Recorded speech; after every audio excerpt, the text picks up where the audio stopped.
Gayong darating na September 1, 2023 ay ipagdiriwang ang ika-109 na pagkakatatag ng lalawigang Cotabato na may timang serbisyong tapat at makatao, panalo ang bawat Cotabateño. Ating alamin ang maikling kasaysayan ng lalawigang Cotabato, ang Cotabato bilang Imperyo o Cotabato Empire Province.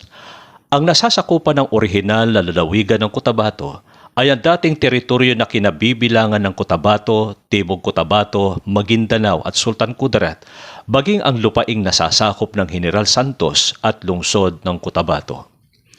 Ang salitang Cotabato ay hango mula sa salitang Maguindanao na Cotawato, katumbas ng muog na bato o kutang bato. Ang dating kabisera nito ay ang Cotabato, isang bayan noon na malapit sa ilog ng Rio Grande na may 5 kilometro ang layo sa dagat mula sa Hilaga. Ang simula ng operasyon ng orihinal na lalawigan ng Cotabato, Cotabato Empire ay noong Setyembre 1, 1914, ang petsa ng pagkakatatag ng Departamento ng Mindanao at Sulu sa bisa ng atas ng Komisyon ng Pilipinas bilang 2408 na nagkabisa noong Hulyo 23, 1914. Tulad ng mga sumusunod, isang akto na maglalaan ng pansamantalang forma ng pamahalaan para sa isang nasasakupan na kilalanin bilang Departamento ng Mindanao at Sulu sa ikapagiging aplikable nito sa pagpapatupad ng mga probisyon at pangkalahatang batas na ipatutupad sa kapuluan ng Pilipinas at sa iba pang layunin nito. Bago na ipasa o na ipatupad ang nasabing akto ng Komisyon ng Pilipinas, ang Cotabato ay hindi pa tinatawag na lalawigan. Ito'y nagsisilbing kategorya bilang isang distrito ng lalawigang Moro o Moro Province. Ang lalawigang Moro ay binubuo ng pangkalahatang subdibisyong politikal ng Mindanao at Sulu, maliban sa dalawang lalawigan ng Misamis at Surigao. Ang malawak na lalawigan ng Moro ay naitatag ng Komisyon ng Pilipinas noong Hulyo 15, 19 at 3 sa pamamagitan ng atas bilang 787 at sa katotohanang wala pang Pilipino ang nakakaalam ng pagsukat o pag-survey sa panahong iyon. Ang teritoryong jurisdiksyon ng Distritong Cotabato ay may malabong pagtukoy at nangangailangan ng katumpakan sapagkat ito'y nagbibigay ng komplekto sa nasasakupan na magkahalapit na lalawigan. Ang lalawigang Moro ay pinamumunuan ng mga gobernador militar. Ang huling general na si John J. Pershing ay pinalitan noong Disyembre 1913 ng unang sibilyang gobernador na si Frank W. Carpenter. Ang mga sinaunang Pilipino ay mga pagano na sumasamba sa araw, buwan at ilang hayop tulad ng loro.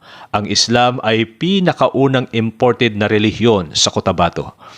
Ang Mohammedanismo ay ipinakilala sa Cotabato sa unang bahagi ng ika-15 siglo sa pamamagitan ni Sharif Kabunsuan, isang maalamat na misyonerong Muslim na unang namuno sa Cotabato kasama ang kanyang mga kapanalig na nagtatag ng sultanato sa Mindanao. Pinabunuan ni Sharif Kabunsuan at ng kanyang kapanalig ang Cotabato hanggang sa panahong dumating ang mga Amerikano sa unang bahagi ng ika-20 siglo. Ang isang mahalagang bahagi ng panunungkulan niya ay ang introduksyon ng isang sistema ng pamahalaan na tinatawag na Datuismo. Ito ay patuloy pa rin ipinatutupad hanggang ngayon. Ang ganitong sistema ang nakalinang sa kulturang Muslim na nagsilbing kaisahan sa pagpupunyaging labanan ang mga dayuhan sa kabila ng mabilis na paglaganap ng Islam na ipakilala naman ang Kristyanismo noong 1596. Ang hilagang bahagi ng Cotabato, partikular ang malapit sa hangganan ng Davao at Bukidnon, ay magkaparehong hindi apektado ng Mohammedanismo ng lalawigan. Ang dahilan ay ang katulad ng nabanggit sa dakong una na ang ilang mga dato ay tuluyang nanirahan sa paanan ng bundok Apo at ang mga daang papasok ay namamalaging mahirap sa panahong iyon kaya ang pinakamadaling madaanan ay ang mga ilog. Maging ang mga tribong umuukupa sa bundok malapit sa ilog Pulangi na nag-uugnay sa mga lalawigan ng Bukidnon ay hindi nakonberte ng Mohammedanismo. Noong mapasali ang mga Muslim at ang mga misyonero ay lumikos patungong Hilaga sa pamamagitan ng ilog. Ang mga bukid sa malayo ay muling pumaitaas sa paanan ng bundok Apo na magkakaibang grupo na sa kalaunan ay nalinang bilang magkakaibang pangkat. Ang pagdagsa ng mga Kastilang konkistadores ay hindi rin nakaapekto sa bahagi ng Hilagang lalawigan. Ang mga Kastila ay pumunta upang lupigin ang mga Moro o Muslim na pirata na ilang beses na nilusob ang mga pulo ng Visayas at Luzon sa papasok na ika-17 siglo. Upang masansala ang pagsapit ng mga piratang Muslim, isang muog o kuta ang ipinatayo sa Tamuntaka. Ang mga Kastila ay dumating sa Cotabato noong taong 1676. Noong si Kapitan Rodriguez de Figueroa ay nakuha nito ang karapatan na sakupin ang Mindanao mula sa pamahalaang Kastila. Noong Pebrero 1, 1576, lumikas sa Iloilo at sumadsad sa bungad ng Rio Grande de Mindanao na kinikilala ngayong lungsod ng Cotabato. Sa paraang ang Cotabato ay base militar, ang mga Kastilang konkistadores ay nagnasang pasukin ang gitna ng rehiyon, sinundan o tinalunton ang Rio Grande at nakarating sa malayo hanggang Pikit upang proteksyonan ang mga Kastilang patuloy na pinagmamalupitan sa pamamagitan ng Humanidanismo. Sa ngayon, ang muog ng mga Kastila sa bayan ng Pikit ay nababalaging nakatayo bilang relikya ng mga Kastilang kolonyal na kapangyarihan sa lalawigan. Ang Persang Amerikano ay dumating sa unang bahagi ng ika-20 taon. Ang mga Mahometano sa ilalim ni Dato Alamada at Dato Ali ay nagdagay ng matibay na hadlang sa Misaya upang hadlangan ang pagpasok ni General Leonard Wood na naging gobernador militar na siyang mangunguna sa paglusob sa lugar. Subalit, sa pamamagitan ng pagkakasakop ng kuta ng Misaya, ang mga Mahometano ay nanghawak ng puwersang militar sa pamamagitan ng pakikipagbakang gerilya. Ang isang mahalagang bagay na ginawa ng mga Amerikano na umani ng matibay na pagtugon ng lalawigan ay ang kanilang atraktibong palisya. Ang palisyang ito ay naglalayong hikayatin ang mga Muslim ng isang sinsirong pamamahala ng mga Amerikano sa buong bansa. Layunin din nito ang pagtatatag ng katahimikan at kapayapaan at pagpapalawak ng kaalaman pampolitika at pagsasanay sa sining ng pansariling pangunguna. Ang mga unang Kristiyanong nanirahan sa Cotabato ay nagmula sa labas ng Mindanao na karamihan sa mga ito ay mula sa lalawigan ng Cebu, dumating sa Pikit noong Hunyo 17, 1913. Ang kaganapan nito ay resulta ng masidhing pagpupunyagi ni dating Pangulong Sergio Osmeña na dating tagapagsalita ng Philippine Commission. Ang mga gugulin sa paglilipat sa tinaguriang lupang pangako ay subsidized ng pamahalaan. Ang tagapangasiwa ng mga kuluno, taguri sa mga maninirahan doon sa panahong iyon ay isang tagapamanihala na ang ngalan ay Maximo Abad, itinalagang opisyal ng pamahalaan na siyang magangasiwa sa mga pangangailangan ng mga maninirahan, tulad ng pagkain at mga kagamitan sa pagsasaka. 6 na pangkat pa ang dumagsa pagkatapos ng taong Hunyo 17, 1913. Mula sa Pikit, ang mga anak na mga nanirahan dito sa kalaunan ay pumunta ng Katimugang Misayap at Pasilangan ng Kidapawan. Ang iba pang maninirahan ay naorganisa kalaunan sa General Santos, Marbel, Kiamba, Tupi, Banga at mga kalapit na lugar. Karamihan sa mga ito ay nagmula sa Luzon sa pamamagitan ng National Land Settlement Administration o NLSA at Land Settlement Development Corporation, LASIDECO. Sinundan ito ng mga nagkakaisang taga-Visayas at mga taga-Luzon sa sariling Google at pamasahe. Subalit hindi lahat ng pagkakataon ay pawang ngiti at kagalakan ang nararamdaman ng mga Cotabatinyos. Sa pagitan ng mga taong 1941 hanggang 1945 ay mga panahon ng kalungkutan. Ang lalawigang Cotabato ay hindi nakaligtas sa malupit na pananakop ng mga Hapones. Naranasan ng bawat Pilipino ang kabagsikan at kalupitan ng Japanese Imperial Forces. Ang ikalawang digmaang pandaigdig ay naging malagim na kabanata sa kasaysayan ng Cotabato.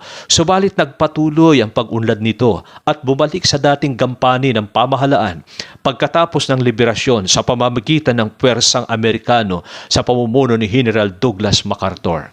Ang pinakamalaking lalawigan ng bansa na dilit iba kundi ang Cotabato ay mayroon lamang iisang munisipyo noong ito ay maitatag bilang lalawigan noong September 1, 1914, ang munisipyo ng Cotabato bilang kabisera ay naging lungsod noong taong 1959. Bago sumiklab ang ikalawang digmaang pandaigdig noong December 7, 1941, ang lalawigan ng Cotabato ay mayroon lamang 3 munisipalidad tulad ng Cotabato, Dulawan, kalaunan na isinunod sa pangalan ni Dato Piang, nakarangalan ni Amay Mingka, ang ama ni Gobernador Ugalingan Piang at Kongresista Gumbay Piang at Misayap. Ang dalawang huling nabanggit ay magkasunod na naitatag noong November 25, 1936 sa ilalim ng nabanggit na atas tagapagpaganap. Ang Cotabato bilang lalawigan. Samantalang ang orihinal na Cotabato ay may lawak na 2,299,791 hektarya. Ang lalawigan ngayon ay sumasaklaw lamang ng 731,102 hektarya o sangkapat o 1/4 lamang ang lawak nito sa dating Cotabato. Ang orihinal na Cotabato ay nakaranas ng unang pagbabahagi o pagbaba ng laki nitoong 1966 noong ang Timog Cotabato ay humiwalay sa Imperyong Lalawigan. Gayon ay kabilang sa Rehiyon 12. Sa kabila ng unang pagkakahati, ang nalalabing lupain na bumubuo sa nalalabing lalawigan ay nananatiling Imperyong Cotabato. Pagkatapos ng pagkakahati, ang kinulangang Imperyong Lalawigan ay nababalaging may 34 na munisipyo.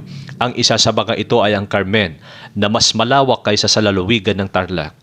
Ang nalalabing lalawigan pagkatapos ng paghihiwalay ng Timog Cotabato na nagkabisa noong 1966 ay muli na namang hinati sa 3 lalawigan tulad ng Hilagang Cotabato, Maguindanao at Sultan Kudarat, alinsunod sa Pampangulong Dekreto bilang 341 na may pitsang November 22, 1973. Ang batasang pambansa ay nagbigay ng ngalang Kanlurang Cotabato o North Cotabato ay sa bisa ng batasang pambansa bilang 660 noong December 19, 1983 na nag-aalis sa salitang North, kaya namamalaging Cotabato ang lalawigan. Ang lalawigang Cotabato ay may hangganang mula sa Hilaga ay matatagpuan ang lalawigan ng Lanao del Sur at Bukidnon. Sa silangan ay ang Davao del Sur, sa gawing Timog Hilaga ay ang Sultan Kudarat at sa kanluran ang lalawigan ng Maguindanao. Ang mga hangganan ng lalawigan ay malalawak na kapatagan, bulubundukin, lambak at matataas na bundok kabilang ang Bundok Apo. Ang malawak at mayamang lupang pinagkukunang yaman ng Cotabato ay sumasaklaw sa 6,958.72 kilometro kwadrado o tinatayang 6,995,872 hektarya. Binubuo ng 17 munisipyo at 536 na barangay. Ang Cotabato na ang kabisera ang lungsod ng Kidapawan. Magmula noong ang orihinal na Cotabato ay formal na naitatag bilang lalawigan noong September 1, 1914, ang mga naging gobernador ng lalawigang Cotabato bago ang nasabing petsa ay hindi maituturing o matatawag na gobernador ng lalawigan. Bago ang taong 1914, sa kalagitnaan ng 1899 at 1913, ang mga pandistritong gobernador ay pawag mga Amerikanong gobernador militar. Lahat ay kabilang sa Philippine Constabulary. Sila ay may ranggong major, maliban kay Don Ramon Vilo na nanguna noong 1898. Ang mga sumusunod ay naging gobernador ng lalawigan mula noong taong 1914.